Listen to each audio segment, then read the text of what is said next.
오늘은 역대하 8장을 읽었습니다. 역대하 8장은 이제 성전 건축일을 다 마치고 왕궁 건축한까지 전부 마치는데 20년이 걸렸다고 합니다. 그 건축을 다 마쳤어요. 마쳤는데 이 두로왕 후람이 솔로몬이 그동안 건축한다고 수고했다고 왕궁 성읍을 몇 개를 후람에게 줬는데 후람이 보고 아이고 이거 참 보잘것없는 성입니다 하고서 받았다가 되돌려줬어요. 그런데 되돌려준 것을 갖다가 솔로몬은 거기에 그 성을 건축하고 이스라엘 자손들이 거기에 거주할 수 있도록 만들어줘서 아주 좋은 성읍으로 만들었다라고 하는 것입니다. 그래요. 후람은 볼 때 뭐 보잘것없는 성, 아무것도 아닌 성을 받았으니까 이런 성을 내게 주셨습니까 하고 나중에 되돌려줬는데 어떤 의미로 되돌려주는지 몰라요. 자기가 관할하기가 그러니까 또 그 많은 이득이 되지 않으니까 되돌려줄 수도 있었겠죠. 그렇지 않으면 또 솔로몬이 이제 그만큼 컸으니까 성장했으니까 선물로다가 또 그냥 받았던 거 이게 되돌려줄 수 있고 어떤 여러 모양으로 되돌려줬는데 후람은 거기에 아무것도 하질 않았어요. 근데 솔로몬은 어때요? 버려진 성읍, 쓸모없는 그 성읍 같았던 성읍을 건축을 해요. 건축을 해서 거기에 이스라엘 자손들이 거하게 했다. 이스라엘 자손들이 거하게 했다라고 하는 것을 볼 때에 후람이 받지 않고 버렸던 성읍을 솔로몬은 훌륭한 성읍으로 만들었다. 네, 그래요. 오늘 우리들이 그런 것 같아요. 우리가 사람이 볼 때는 보잘것없거든요. 아무것도 아니야. 그러니까 사람 취급도 안 하고 내버리는 버림받은 사람들, 제대로 인정하지 못하는 그러한 사람들이라도 하나님은 어때요? 받아서 하나님의 것으로 만들어요. 건축하셔요. 그래서 멋지고 훌륭하게 만들어요. 세상을 움직인 많은 사람들을 보세요. 세상에서 버린 그런 사람들이 얼마나 많은지 몰라요. 버림받았던 사람들, 그런 사람들이지만 그들이 열심히 하나님을 의지할 때 하나님께서 그들을 세워서 만들어서 정말 멋진 사람으로, 정말 아름다운 사람으로 세상에서 존경받는 사람으로 만들어 주시더라 그 말이에요. 그렇기 때문에 내가 보잘것없고 천하다 할지라도 내 자신이 실망하며 낙심할 거 없어요. 나를 만드시는 이는 누구다? 하나님이시다. 나를 훌륭하게 만드실 이는 하나님이시다. 하나님이 나를 멋지고 아름답게 정말 하나님의 사람답게 만들어 주실 것이다. 이런 확신과 믿음을 가지고 우리는 걸어가야 할 줄로 믿습니다.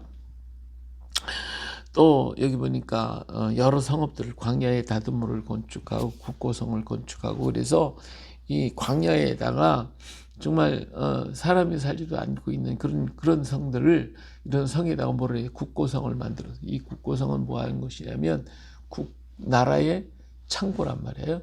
다시 말하면 그 양식을 갖다가 오래도록 비축할 수 있는 그런 것을 만들어 가지고 이스라엘 사람들로 하여금 어려움 없도록 늘 양식에 어려움이 없도록 그렇게 늘 만들어 줬어요. 그러니까 그뿐만 아니라 뭐 병거성 두고 마병을 두고 뭐 여러 성읍들을 각자 다 사람들이 쓰지 않는 버려진 땅들, 쓰지 않는 그런 땅들을 통해 가지고 오히려 더 멋지고 이름 있는 성읍들을 만들어가는 솔로몬의 모습을 봅니다. 솔로몬이 이렇게 만들 수 있다면 오늘 우리 하나님은 더 멋지게 안 만들겠습니까? 오늘 우리들 하나하나를 더 멋지고 아름답게 만들어 가실 것이니까 나를 만드실 우리 주님을 찬양하고 영광을 하나님께 돌려드리는 우리의 삶이 되어야 할 줄로 믿습니다. 자, 그 다음에 이스라엘이 이제 이스라엘 사람이 아닌 헷 족속, 아모리 족속, 브리스 족속, 히위 족속, 여부스 족속들이 남아있는 사람들을 이들의 거기에서 역군으로 삼아서 그들을 일을 시켰다라고 하는 것을 볼 수 있죠. 그러나 이스라엘 자손들은 솔로몬이 노예를 삼아 일을 시키지 아니하고 오히려 군사와 지휘관의 우두머리들과 그의 병과 마병의 지휘관들이 삼았다. 이렇게 말씀하고 있습니다. 참 이런 모습을 보면 하나님이 다 멸하시기로 작정했던 이런 이방 종족들, 이 사람들이 이제는 이스라엘로 편입이 되어지고 그들이 역군이 됐습니다. 근데 이들이 결국은 완전히 변화시켰다면 하나님을 믿는 백성으로 다 이렇게 변화되기는 가마력을 가져야 할 것이 이제 이스라엘 사람들인데 하나님이 그랬잖아요. 이들을 전부 다 없애라고 그랬잖아요. 없애진라고 했는데 다 없애지 못하고 남아있는 사람들이 있었어요. 이런 사람들을 이제 전쟁도 끝났고 그러니까 후대에 또 이 사람들이 이렇게 덤벼들거나 반역을 하거나 하는 일이 없으니까 이 사람들을 데려다가 역군을 삼고 이런 말하자면 노예와 같이 일을 하게 됐겠죠. 성읍을 쌓는 어려운 일들은 이 사람들이 다 했는데, 그런데 이 사람들을 완전히 없애버렸거나 아니면 그 사람들의 가마력을 줘서 그들로 하여금 하나님 앞에 돌아와서 하나님을 믿는 믿음의 사람으로 완전히 시켰어야 되는데 그렇지 못했다 이거예요. 그렇지 못하니까 이 사람들은 그냥 남아있으면서 자기들이 섬기는 신을 섬기고 자기들이 믿는 신을 믿고 따라가다 보니까 나중에 이스라엘 사람들이 점차 이들의 그것에 빠져버리고 말았어요. 왜 그러냐면 우리가 그랬잖아요. 예수를 믿는 사람들도 열심히 믿고 그러지만 어느 날 보면 한순간 세상으로 빠져나가요. 예? 오늘 그렇게 교회에서 열심히 은혜 받고 했던 사람이 오늘 갑자기 보면 그냥 한순간 세상으로 이게 떨어져 나가서 세상 연락이 젖어버리는 경우가 참 많거든요. 이거 왜 그럴까요? 예. 세상의 유혹과 세상의 화려함이 너무 많기 때문에 그래요. 선악과가 다른 겁니까? 예? 선악과를 보암직하고 먹음직스럽고 지혜롭게 할 만큼 탐스럽다. 이게 오늘 우리들을 유혹하는 세상적인 거예요. 그렇지 않아요? 예. 보암직하고 정말 이쁘고 아름답다 이거예요. 세상에 모든 게 얼마나 아름답고 좋습니까? 예. 먹음직스럽잖아요. 다 갖고 싶고 내가 취하고 싶고 세상 거 다 갖고 싶잖아요. 예? 세상에 화려한 것은 다 세상에 있어요. 교회 있는 교회는 그런 화려함이 아무리 교회 안을 화려하게 꾸민다 할지라도 세상의 것하고는 비교할 수가 없어요. 세상은 어마어마한 돈을 들여가지고 굉장히 화려하게 아름답게 꾸며요. 조그만 커피집 하나라도 수억을 들여가지고 장식하고 꾸며놓지요. 예. 그렇잖아요. 그러니까 세상의 것이 전부 보암직스러운 거예요. 전부 보암직스럽고 또 지혜로운 것 같아. 세상 것, 세상 지혜를 얻으면 참 굉장히 지혜로운 것 같아. 그러니까 사람들이요 어느 한순간에 그냥 확 빠져버리거든요. 그렇기 때문에 우리가 이런 것에서 우리의 마음을 딱 정하고 정말 세상에 살지만 세상에 빠지지 않고 하나님만을 바라보고 산다는 것이 그렇게 쉬운 건 아니에요. 자꾸 세상들이 확 빠져버리는 거 많은 거거든요. 이스라엘도 마찬가지예요. 이 사람들 남아있는 사람들이 섬기는 그들의 신, 그들이 바알신, 아세라신 이런 것들은 세상에 연락에 적게 쉬운 것들이거든요. 그러다 보니까 어느 날 그들이 다 빠져가지고 그들이 섬기는 신을 다 섬기고 하나님을 버리고 말더라 그거죠. 이거로 우리가 끊을 건 단호하게 끊고, 그것은 아니다라고 하는 건 세상에 볼 때 아름다운 것은 하나님 앞에 볼 때 가장 추한 것이다라는 것을 우리는 깨닫고 거기에 물들지 않도록 우리 자신이 오직 그리스도를 향하여 더욱더 깊이 들어가 말씀으로 성령으로 전신갑주를 하나님이 전신갑주를 입어야지 아니면 어느 순간 그냥 자기도 모르게 빠져버리고 마는 거거든요. 예. 그리고 이스라엘 사람들을 아무리 군다 지휘관 다 삼았다 할지라도 여기에 빠져드는 아픔이 있습니다. 근데 우리나라 우리 민족은요 조선시대에 우리 민족의 약 70%가 노예 생활을 했어요. 예? 상민이죠, 말하자면. 이 귀족 계급이 있고 평민 계급이 있고, 그 다음에 노예 계급이 있었어요. 이게 전부 다 이 70%가 다 남의 밑에서 일하는 사람들이었어요. 그러니까 참, 조선시대의 그 사회 제도가 망할 수밖에 없는 사회 제도였어요. 서로가 형제를 사랑하고 하나가 되고 한 마음 한 뜻이 돼서 같이 밀고 가야 되는데 그렇지 못했고 그냥 종들을 막 부리듯이 이 소작농들 막 만들어갖고 얼마나 고통을 당했어요. 오히려 이 외정삼신이 일본이 와가지고 그들을 오히려 자유케 만들고 그들에게 땅 분배하고 그러니까 그 사람들이 오히려 그냥 외정시대에 일본을 더 좋아하고 일본을 뭐 우리나라 상전 성기가 고통당하는 것보다는 그들이 자유롭게 하니까 일본 사람들 섬기는 게 더 잘했어요. 어떻게 보면 참 비극적인 일이죠. 근데 우리 민족이 이렇게 하나님께서 이 땅에 우리의 힘이 아니라 하나님의 능력으로 이 민족에게 자유를 주고 해방을 주셔서 그래서 새로운 그리스도의 나라로 변경시켜가지고 모든 소작과 모든 것 다 치워버리고 그래서 그 노예에서 다 회복시켜줬어요. 그래가지고 우리를 전부 다 각각의 자유로운 민주주의를 만들어놨잖아요. 이것이 오늘 우리나라를 이렇게 부강하게 만들고 아름답게 만들고 하나님의 나라가 이루어지면 이런 멋진 나라가 되는데 하나님의 나라를 파괴시키고 하나님이 없는 땅을 만들려고 다시 그런 유물론주의에 잡히고 물질에 붙잡힌 그러한 사회를 만들려고 하기 때문에 오늘 어린아이들, 자라는 세대들이 다 그냥 어떻게 하면 돈 벌까, 어떻게 하면 돈이 최고고 돈이 그냥 이런 옛 생활로 돌아가는 이런 운동들이 지금 굉장히 많이 벌어지고 있어요. 그래서 빨리 이 교육제도가 바뀌어지고 하나님 앞으로 다시 돌아가는 그런 그리스도의 나라로 주의 나라로 우리 돌아가야 할 줄로 믿습니다.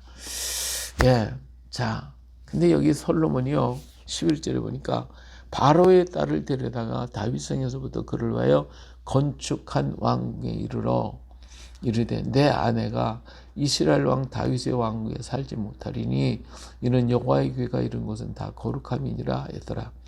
예, 이 솔로몬이요 그 당시 강대국이던 애굽 나라에와 이 혼인 계약을 맺어요. 혼인 계약. 그래서 바로의 딸을 아내로 삼게 되는데 바로의 딸을 들어보니까 큰 나라니까 잘 대접해야 할 거 아니에요. 그렇기 때문에 다윗성에서 살려고 해보니까 그 왕국에서 여기는 애국과는 정말 원수지간이었는데 거기서 살 수가 없잖아요. 그러니까 솔로몬이 다른 곳에다가 또 바로의 딸을 위해서만 새로운 집을 건축하게 됐다라고 하는 것이죠. 예, 참 이 정치이기 때문에 어쩔 수 없을는지는 모르지만 이러한 것들이 결국은 나중에 솔로몬을 이렇게 타락하게 만들어요. 예. 이 여인들이 올 때마다 자기 신상을 가지고 왔고 그걸 섬겼단 말이에요. 자기들을 그것을 용납했기 때문에 그래서 결국은 나중에 이 여인들의 말에 빨려가지고 솔로몬도 이렇게 잘못된 길에 서는 그런 일을 저지르고 맙니다.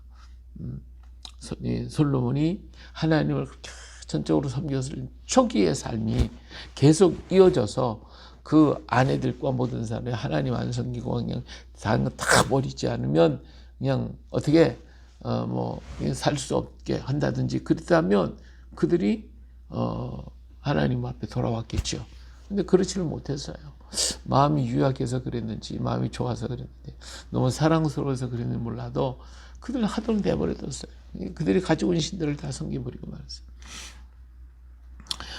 예, 자 그리고 솔로몬은 초창기 얼마나 하나님을 섬기는 것을 볼 수가 있어요.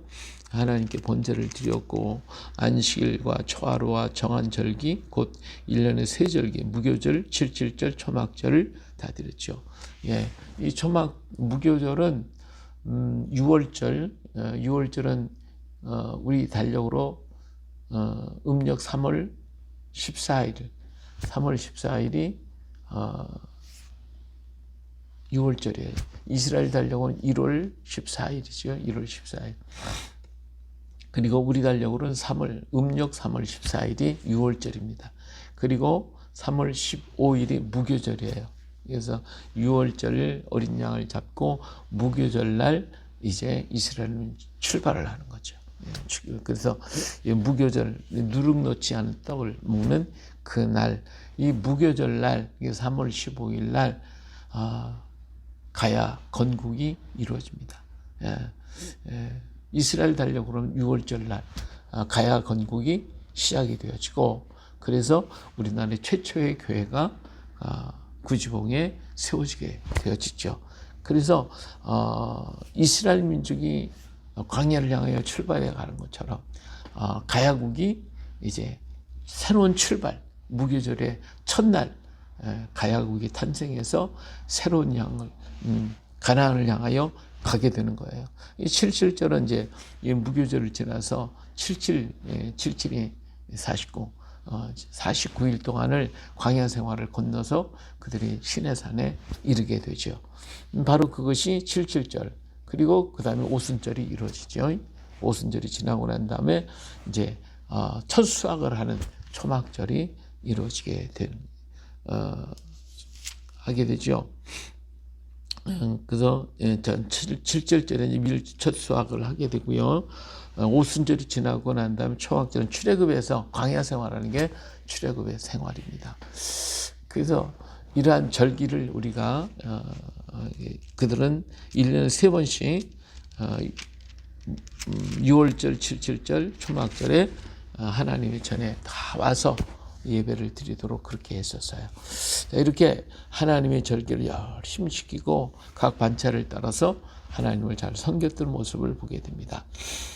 자, 그 다음에 하나님이 솔로몬에게 얼마나 많은 복을 주는지 17절에 가서 보면 에돔 땅 바닷가 에시온 교벨 엘롯에 이르러 더니 후람이 그의 신복들에게 부탁하여 배와 바닷길을 아는 종들을 보내매 그들이 솔로몬의 종들과 함께 오빌에 이르러 거기서 금 450달란트를 얻어 솔로몬 왕에게 가져왔더라. 예, 에시온 교벨을 만든 무역항을 만들어 가지고 동방으로 가는 뱃길을 열어서 이 뱃길이 바로 우리나라까지 연결되어지는 그러한 뱃길이 되어집니다. 이스라엘로부터 출발해서 에시온 교벨에서부터 인도 남부로 해서 말레이 반도를 해가지고 그래서 우리나라에 이르는 이러한 뱃길이 만들어져서 여기에서 큰 무역을 이루어가지고 솔로몬 왕이 큰 부유 한 자가 되었다라고 하는 것이죠. 이로써 우리나라에 이스라엘의 민족들이 찾아오게 되는 결과를 가져왔고 그래서 가야 왕국이 탄생하게 되는 거예요. 할렐루야. 이것이 모두가 하나님의 놀라운 역사가 하나님은 이 동쪽 끝에서 이스라엘과 맺어지는 하나의 계기를 만드는 이 솔로몬을 통해 이런 모든 과정들이 만들어져요. 정말 놀랍잖아요. 하나님의 역사는 너무나도 신비하고 놀라워. 우리가 도저히 이해를 못했던 그런 부분들이 하나씩 이루어져 가고 있는 모습을 볼 수가 있습니다. 그래요. 오늘도 하나님은 우리가 모르는 순간이지만 놀라운 역사들을 다 이루어가고 있어요. 하나하나 끊임없이 하나님의 나라를 향하여 이스라엘 민족의 광야를 지나서 가나안 땅을 가는 40년의 기간이 걸리잖아요. 그동안 40년 동안 광야에 사는 사람은 별소리를 다 했어요. 힘들다, 어렵다, 언제까지 가야 되느냐. 여러 가지로 말이죠. 하나님이 왜 이렇게 별소리를 다 했겠죠. 그러나 하나님은 결국 이스라엘 민족을 가나안 땅으로 데려와서 거기서 하나님의 나라를 만드시는 것처럼 하나님의 일은 오늘도 우리가 볼 때 침묵하시는 것 같고 가만히 계신 것 같고 그 사이에 수없이 많은 사람이 죽기도 하고 다치기도 하고 고난을 당하고 어려움을 겪기도 하고 하지만 그러나 하나님의 일은 지금도 이어가고 있고 계속되어지고 있다. 나는 그 중에 어떤 한 토막에 살고 있기 때문에 어떤 때는 그 토막이 즐거운 토막일 수도 있고 고난의 토막이 될 수도 있고 순교의 토막이 될 수도 있는 거예요. 어느 토막에서 내가 살든 간에 내가 이 일을 통하여 하나의 고리가 되고 하나의 기초돌이 되어지고, 그래서 하나님의 나라를 이어가게 만드는 하나의 과정 중에 내가 있다는 사실을 우리는 깨닫고, 내가 나에게 어떤 일이 있다 할지라도 실망하지 말고 절망하지 말고, 나는 하나님의 한 고리일 뿐입니다. 하나님 이 고리에서 내가 충성을 다하게 하셔서 다음 고리가 튼튼하게 맺어질 수 있게 해달라고 우리는 기도해야 할 것입니다. 네. 좀 편안하고 좋은 고리가 되는 사람들, 하나님께 늘 감사하고 찬양 영광거리, 고난 속에 있는 고리에 속해 있으면 그 고리를 통해서도 더 하나님 앞에 엎드리면서 영광을 하나님께 돌려드리고, 내가 주 앞에 쓰임받게 됐다는 일에 대해서 감사, 합력의 선을 이룰 주님을 찬양하는 우리가 되어야 되겠죠. 그래요. 오늘 또 주님과 함께 멋진 아름다움을 이루어가는, 그래서 하나의 고리, 하나님의 역사를 이루고 솔로몬에게 주셨던 그 축복이 오늘도 우리에게 임하도록 변함없이 끊임없이 끝까지 갈 수 있는 오늘 우리의 신앙이 되어지기를 예수님의 이름으로 축복합니다. 할렐루야.